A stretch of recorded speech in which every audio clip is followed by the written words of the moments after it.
Hello IGNOU students, welcome back to my channel mastering education today.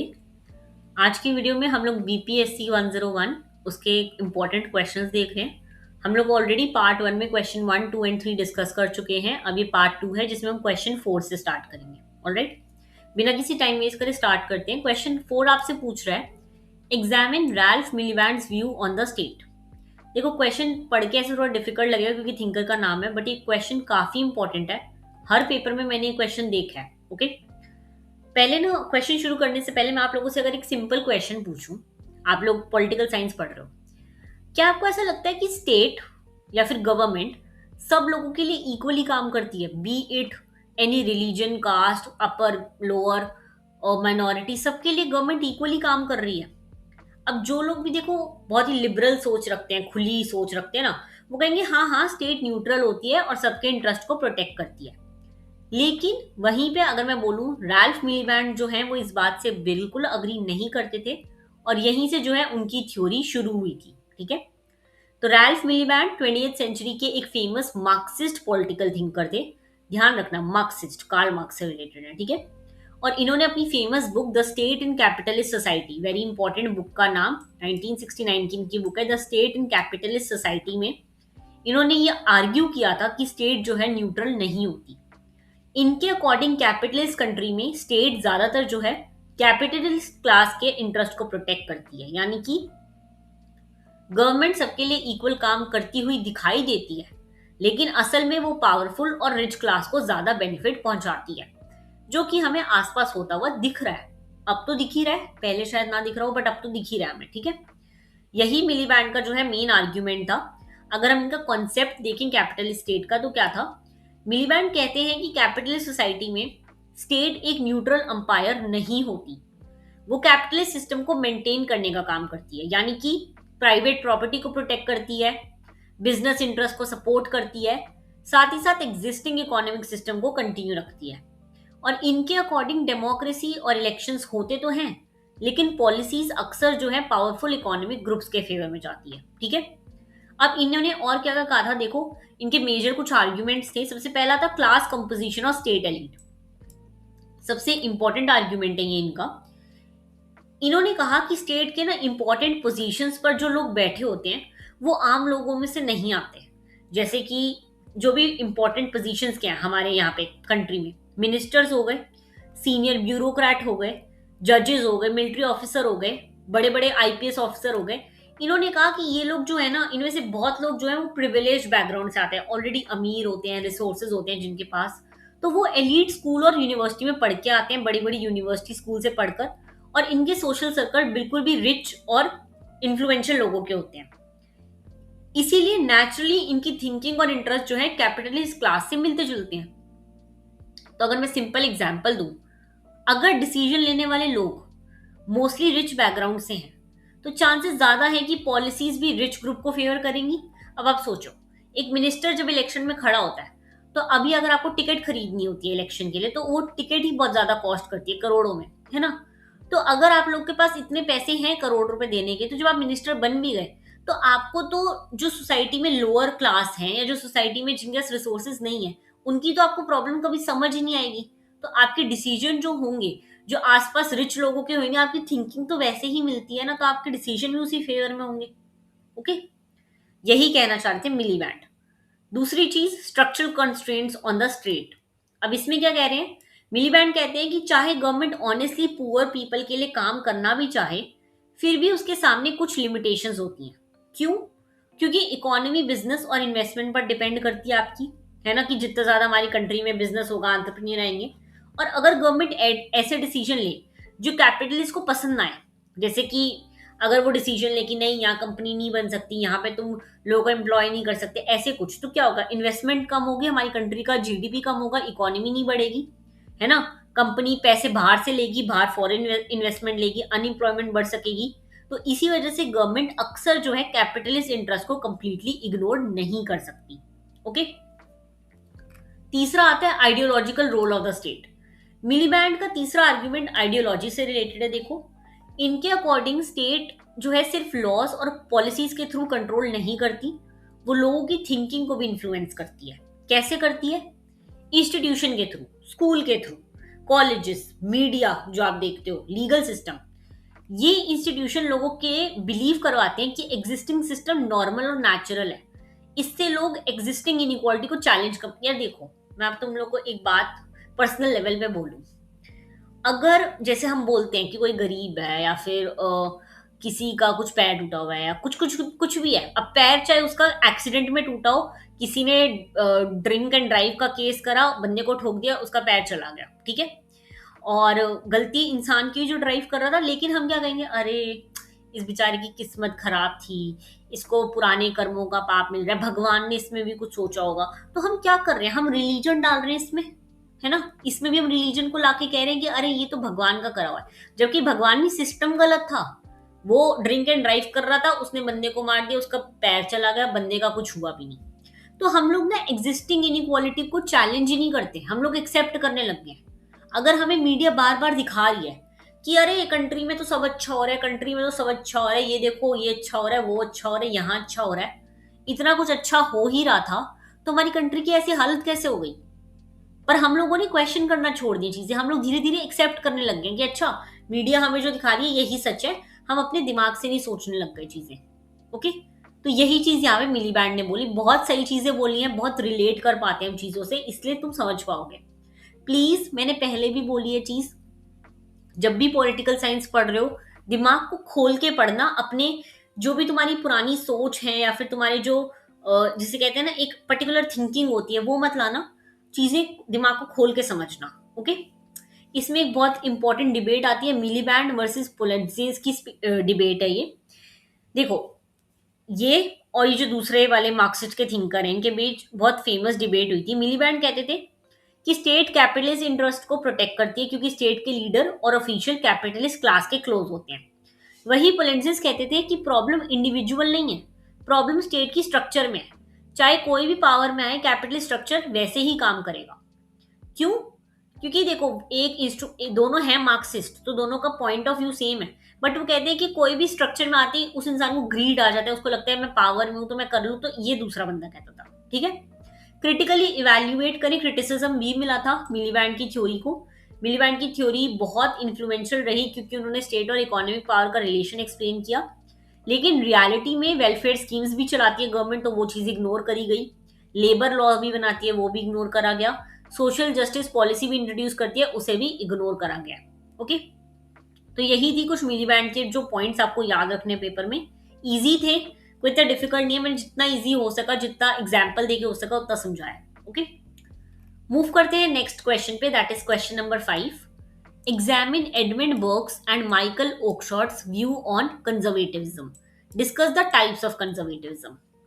देखो, सबसे पहले एक सिंपल क्वेश्चन, अगर आपके घर में कोई कहे कि पुरानी चीजों को संभाल कर रखो, बिना सोचे समझे सब कुछ मत बदलो, तो आप क्या कहोगे?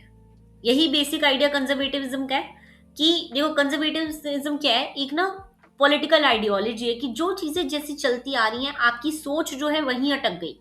आप टेक्नोलॉजी के साथ, दुनिया आगे बढ़ रही है मॉडर्नाइजेशन में, इसके साथ आगे नहीं बढ़े, आपकी सोच वहीं रह गई है। तो यही होती है कंजर्वेटिविज्म, एक पॉलिटिकल आइडियोलॉजी है जिसमें कहा गया है कि सोसाइटी में स्टेबिलिटी, ट्रेडिशन और ग्रेजुअल चेंज बहुत इंपॉर्टेंट होते हैं।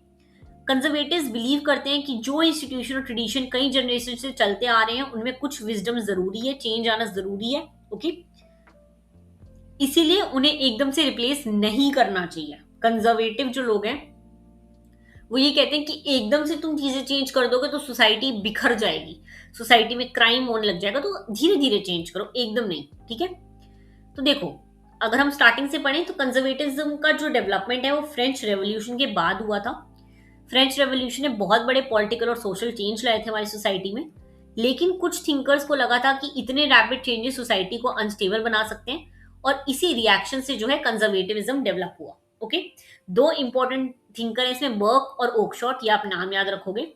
अगर हम बर्क के जो है व्यू पढ़ें तो एडमंड बर्क को फादर ऑफ मॉडर्न कंजर्वेटिविज्म कहा जाता है, नाम याद रखना, ठीक है। इन्होंने अपनी famous book reflections on the revolution in France में फ्रेंच रेवोल्यूशन का क्रिटिसिज्म करा था, और इनके अकॉर्डिंग सोसाइटी को एकदम से बदलना डेंजरस हो सकता है। अगर आप कोई भी चीज सोसाइटी में एकदम से बदल दोगे तो चीजें बिखर जाएंगी। देखना कैसे। सबसे पहले इन्होंने बोला इंपॉर्टेंस ऑफ ट्रेडिशन। इनका कहना था कि ट्रेडिशन और कस्टम को रिस्पेक्ट करना चाहिए, क्योंकि ये जनरेशंस के एक्सपीरियंस और विजडम का रिजल्ट होते हैं। अगर कोई सिस्टम या इंस्टीट्यूशन 100 साल से चल रहा है तो उसमें कुछ प्रैक्टिकल वैल्यू जरूर होगी, इसलिए उसे बिना सोचे समझे डिस्ट्रॉय नहीं करना चाहिए। अब देखो, इस पे दोनों पॉइंट ऑफ व्यू आ सकते हैं, आप मुझे अपना पॉइंट ऑफ व्यू बता सकते हो। लेकिन अगर कोई प्रथा बहुत टाइम से चल रही है, अब ऐसे तो सती प्रथा कब से चलती आ रही थी, राजा राम मोहन रॉय ने सोचा ही ना होता कि मैं इसे तोड़ू, तो वो तो कभी टूटती ही नहीं ना। उन्होंने सोचा होता कि ये तो इंपॉर्टेंट ट्रेडिशन है, चलता आ रहा है, तो इसे हम खत्म नहीं करेंगे, एकदम से बदलेंगे नहीं। तो ऐसे तो वो चलता रहता। थी तो वो गलती, तो वो तोड़नी तो पड़ी। बट एडमंड बर्ग कहते थे कि अगर ऐसे तोड़ोगे ना तो सोसाइटी गलत है, ऐसे करना नहीं चाहिए, क्योंकि इनमें वैल्यू है कुछ ना कुछ, ऐसा कहते थे एडमंड बर्ग। दूसरा है ऑर्गेनिक थ्योरी ऑफ सोसाइटी। ये बर्ग का बहुत इंपॉर्टेंट आइडिया है। इनके अकॉर्डिंग सोसाइटी एक मशीन नहीं है जिसमें हम अपनी मर्जी से रीडिजाइन कर दें। सोसाइटी एक लिविंग ऑर्गेनिज्म की तरह है और जो ग्रेजुअली डेवलप करती है। तो इन्होंने सोसाइटी को पार्टनरशिप बताया between the dead, the living and those yet to be born. यानी सोसाइटी सिर्फ आज के लोगों की नहीं होती, इसमें पास्ट जनरेशन और फ्यूचर जनरेशन दोनों शामिल हैं। तो आप एकदम से चीजें मत बदलो, इसे अपनी स्पीड से ग्रो होने दो। Okay, reform not revolution. Burke जो है चेंज के अगेंस्ट नहीं थे, लेकिन वो कहते थे कि चेंज ग्रेजुअल होना चाहिए। सडन रेवोल्यूशन अक्सर वायलेंस लाते हैं, इंस्टेबिलिटी लाते हैं। तो आपको रिफॉर्म जो है स्लोली करने चाहिए, एकदम से नहीं। Natural leadership. बर्क बिलीव करते थे कि एक्सपीरियंस और एजुकेटेड लोग लीडरशिप करें, ऐसे लोग सोसाइटी को बेटर गाइड कर सकते हैं और सोशल ऑर्डर मेंटेन रख सकते हैं। ठीक है, तो ये सारे पॉइंट आप याद रखोगे बर्क में। फिर आते हैं माइकल ओकशॉट। इनके व्यू क्या थे कंजर्वेटिविज्म पे। देखो, इनके अकॉर्डिंग पॉलिटिक्स को थ्योरी से नहीं एक्सपीरियंस से चलना चाहिए। तो प्रैक्टिकल नॉलेज इन्होंने बहुत इंपॉर्टेंट कही थी। इन्होंने दो टाइप्स की नॉलेज बताई थी, एक तो टेक्निकल और एक प्रैक्टिकल। टेक्निकल नॉलेज जो हमें बुक से मिलती है, प्रैक्टिकल जो हमें एक्सपीरियंस से मिलती है। और इनके अकॉर्डिंग पॉलिटिक्स में प्रैक्टिकल एक्सपीरियंस ज्यादा है, टेक्निकल नहीं। Okay, conservatism as a disposition. Oakeshott कहते थे कि कंजर्वेटिविज्म सिर्फ आइडियोलॉजी नहीं है, ये एक एटीट्यूड है। फैमिली चीजों को प्रेफर करते हैं, टेस्टेड मेथड्स पर ट्रस्ट करते हैं ये, और सडन एक्सपेरिमेंट से बचना चाहते हैं। तो वो कहते थे कि जो चीजें चलती आ रही है उन्हें चलते दो, एकदम से तुम कुछ चेंज करोगे ना तो सोसाइटी एक्सेप्ट नहीं कर पाएगी उस चीज को। ओके, रैशनलिज्म का क्रिटिक करा इन्होंने। ये कहते थे कि सोसाइटी इतनी कॉम्प्लेक्स है कि सिर्फ थ्योरी के बेसिस पर डिजाइन नहीं किया जा सकता, पॉलिटिक्स में एक्सपीरियंस और प्रैक्टिकल विजडम की जरूरत है। ओके, यही थी इनकी सारी फिलॉसफी। अब अगर हम टाइप्स ऑफ कंजर्वेटिविज्म देखें तो सबसे पहले आता है सिचुएशनल। देखो, इस टाइप में लोग एग्जिस्टिंग इंस्टीट्यूशन पर प्रैक्टिसेस को प्रिजर्व करना चाहते हैं, यानी जो सिस्टम करंटली काम कर रहा है उसे अननेसेसरली डिस्टर्ब नहीं करना चाहिए, जैसा चल रहा है चलने दो। ओके, फिर आता है पॉलिटिकल कंजर्वेटिविज्म। कॉन्स्टिट्यूशनल गवर्नमेंट को, रूल ऑफ लॉ को, प्राइवेट प्रॉपर्टी को, ये सबको आप सपोर्ट करो, इसमें कोई चेंजेस मत लाओ। Social conservatism, family value, religion, moral principle, इसका एम है सोशल हार्मनी और सोशल कोहेशन मेंटेन करना, तो इसको भी चेंज मत करो। ठीक है, यही है सारे कंजर्वेटिविज्म के टाइप्स और दोनों के व्यू। ऑलराइट, मूव करते हैं हम लोग नेक्स्ट क्वेश्चन पे, that is question number 6। Explain the evolution of feminist political theory, discuss the waves and types of feminism. थोड़ा सा डिफिकल्ट क्वेश्चन है, चीजों को याद ज्यादा करना पड़ेगा। ठीक है, देखो, फेमिनिस्ट पॉलिटिकल थ्योरी एक इंपॉर्टेंट ब्रांच है पॉलिटिकल थ्योरी का ही। ये ट्रेडिशनल पॉलिटिकल आइडियाज को चैलेंज करती है और कहती है कि हिस्ट्री में पॉलिटिक्स और सोसाइटी को मोस्टली जो है मेल पर्सपेक्टिव से देखा गया है। फीमेल की सोच से या फीमेल जैसे सोचती है वैसे नहीं देखा गया, मेल पर्सपेक्टिव से देखा गया है। तो फेमिनिस्ट थिंकर का मानना है कि विमेन को भी इक्वल राइट्स दो, इक्वल अपॉर्चुनिटी दो और इक्वल पार्टिसिपेशन मिलना चाहिए। ठीक है, टाइम के साथ फेमिनिज्म डेवलप हुआ और इसे जनरली 3 वेव्स ऑफ फेमिनिज्म के थ्रू समझा जाता है। बहुत इंपॉर्टेंट है तीनों वेव। सबसे पहली थी the first wave of feminism, जो 19th सेंचुरी से अर्लियर 20th सेंचुरी में आई। ठीक है, इसके अगर हम कुछ फीचर्स देखें तो क्या थे, एक तो लीगल और पॉलिटिकल इक्वालिटी पे बात करी, विमेन को बेसिक राइट दो, right to vote, equal education, equal law, equal legal status, ये सब। ठीक है, मेन जो इसकी थिंकर थी वो थी मैरी वुलस्टोनक्राफ्ट, वेरी इंपॉर्टेंट। ठीक है, इन्होंने अपनी book a vindication of the rights of women में आर्ग्यू किया कि वुमेन भी रैशनल ह्यूमन बीइंग है और इन्हें इक्वल राइट्स मिलने चाहिए। ठीक है, फिर आया सेकेंड वेव ऑफ फेमिनिज्म 1960 से 1980s में। अब फेमिनिस्ट ने कहा कि सिर्फ लीगल राइट मिल जाना काफी नहीं है, सोसाइटी और फैमिली में भी इक्वालिटी होनी चाहिए। और इस पीरियड का फेमस स्लोगन था, the personal is political. Very important, ये स्लोगन बहुत इंपॉर्टेंट है, इस पे भी क्वेश्चन आ सकता है, ठीक है। यानी कि घर के अंदर जो प्रॉब्लम है वो भी पॉलिटिकल इशू है। और इस वेव के मेजर इशू थे इक्वल पे, विमेन को इक्वल पे दो, रिप्रोडक्टिव राइट्स दो, जेंडर डिस्क्रिमिनेशन खत्म करो, पैट्रियार्की को खत्म करो, ठीक है। इसकी फेमस जो थिंकर थी वो थी साइमन दे beauvoir, ठीक है, ये एक फ्रेंच नेम है। तो ये इनकी बुक आई थी the second sex, very important, alright. इसमें इन्होंने ये बोला था कि विमेन को सोसाइटी ने अदर बना दिया है, या लाइक मेल फीमेल मी, मेल और अदर में डाल दिया। तो ऐसे नहीं होना, वुमेन नेचुरली इंफीरियर नहीं है, बल्कि सोसाइटी उनके इक्वल, उनके साथ इक्वल ट्रीटमेंट नहीं करती, इसलिए उन्हें अदर की कैटेगरी में डाल दिया गया है, ओके। फिर आता है the third wave of feminism 1990s और ऑनवर्ड। थर्ड वेव ने कहा कि सब वुमेन का एक्सपीरियंस सेम नहीं होता। देखो अब क्या हो गया कि देखो, एक रिच वुमेन और पुअर वुमेन की लाइफ बहुत डिफरेंट होती है, तो इस चीज को भी समझो, ठीक है। इंटरसेक्शनैलिटी का कॉन्सेप्ट दिया, इसका मतलब है कि डिस्क्रिमिनेशन कई फॉर्म में होता है, जेंडर में तो होता ही है, लेकिन रेस, क्लास, रिलीजन, इस सब में भी होता है। तो ये सब एक साथ किसी पर्सन के एक्सपीरियंस को बहुत ज्यादा इफेक्ट कर सकते हैं। इसमें बहुत इंपॉर्टेंट थिंकर थी जूडिथ बटलर। इन्होंने आर्ग्यू किया कि जेंडर सिर्फ बायोलॉजिकल नहीं होता, बहुत हद तक सोसाइटी भी जेंडर आइडेंटिटी को शेप करती है। देखो एक चीज याद रखना, जो जूडिथ बटलर ने कही थी ना, इन्होंने सेक्स और जेंडर में डिफरेंस कहा था। देखो सेक्स जो है वो बायोलॉजिकल होता है, आप या तो मेल होगे या तो फीमेल होगे जब आप पैदा होगे। लेकिन जेंडर जो है वो मेल फीमेल नहीं होता, जेंडर आपकी सोसाइटी क्रिएट करती है। आप जिस सोसाइटी में रह रहे हो उस हिसाब से आप शेप करते हो। इसीलिए जो LGBTQ का कॉन्सेप्ट है वो जेंडर पे बेस्ड है, ओके। सेक्स मेल फीमेल हो सकता है, लेकिन जेंडर आपका कुछ भी हो सकता है, क्योंकि वो सोसाइटी के बेसिस पर है। ये बात जूडिथ बटलर ने कही थी, ओके।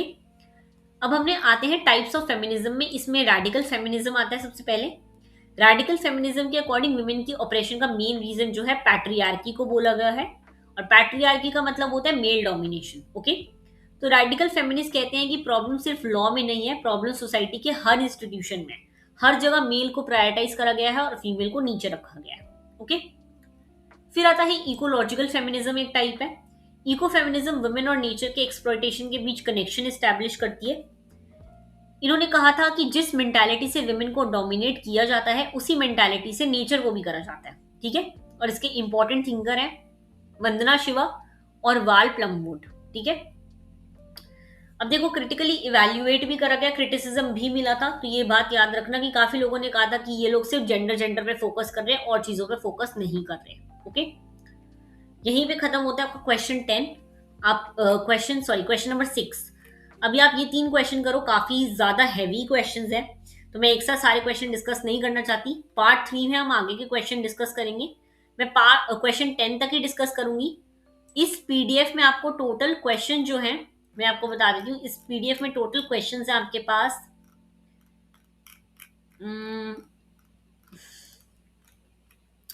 15 क्वेश्चन है इसमें, और शॉर्ट नोट्स अवेलेबल हैं।